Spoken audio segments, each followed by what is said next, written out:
You feel something real. It is distinct and heavy.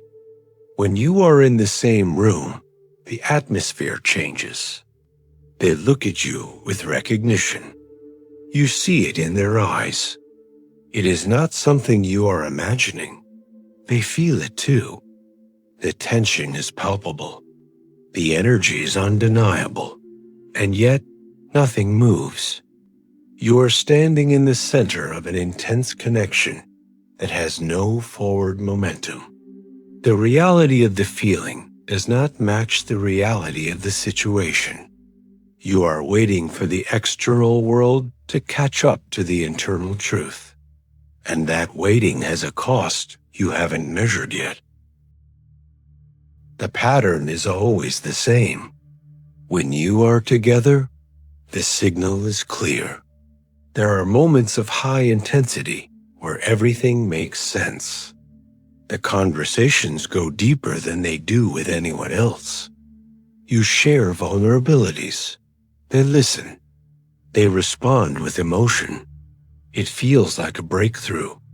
It feels like the start of something inevitable.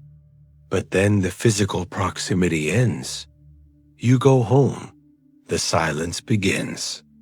The message comes late, or it does not come at all. The plans remain vague.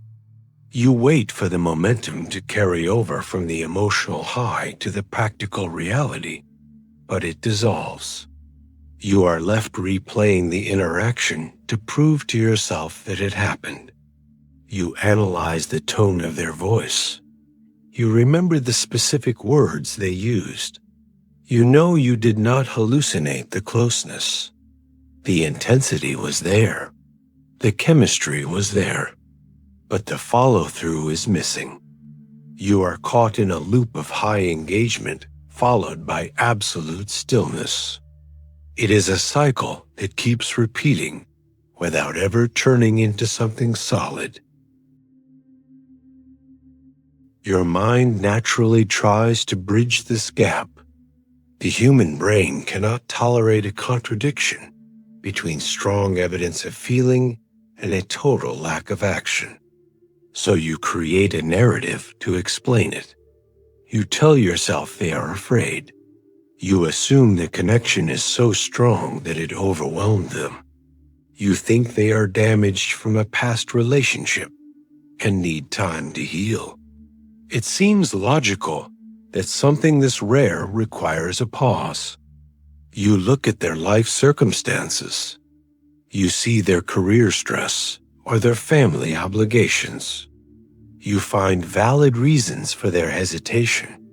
You start to believe that patience might be the variable that is missing. You think that if you just hold the space long enough, the feeling will eventually force them to move. It appears to be a problem of timing. You convince yourself that an internal experience this loud shouldn't be ignorable forever. You interpret their silence as processing. You interpret their distance as self-protection. You validate their behavior by attributing depth to it. You believe they are wrestling with the magnitude of what they feel for you. This explanation comforts you because it keeps the potential alive. It allows you to stay in the waiting room without feeling foolish. But there is a distinction you are overlooking. There is a fundamental difference between an internal state and an external trajectory. You are focusing entirely on the internal state. You measure the relationship by the depth of the emotion. You measure it by the electricity in the air. But chemistry is not a decision. You are what you do, not what you say you'll do. Carl Jung. The emotion exists in a vacuum. It floats. It has no consequences. It requires no sacrifice. You feel the weight of the connection, but you do not see the weight of a choice. The intensity continues, but the direction is static. You are waiting for the feeling to become a vehicle. You expect the emotion to drive the car. But emotion is just fuel. Without a driver, it burns out in the tank. You are confusing shared vulnerability with shared goals. You assume that because they feel the same heat, they want the same fire. But heat can be passive. Fire requires feeding. You are looking at their potential, not their reality. You are interacting with a version of them that exists only in your mind, the version that acts on what they feel. You are confusing intensity with intention. Here's the reality you are avoiding.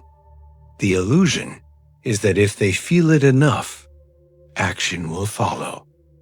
You believe the barrier is fear. You believe the barrier is timing. But if something only exists in feeling, but never in choice, it is not depth. It is avoidance without consequence. A feeling that does not lead to action is not a promise. It is a place to hide.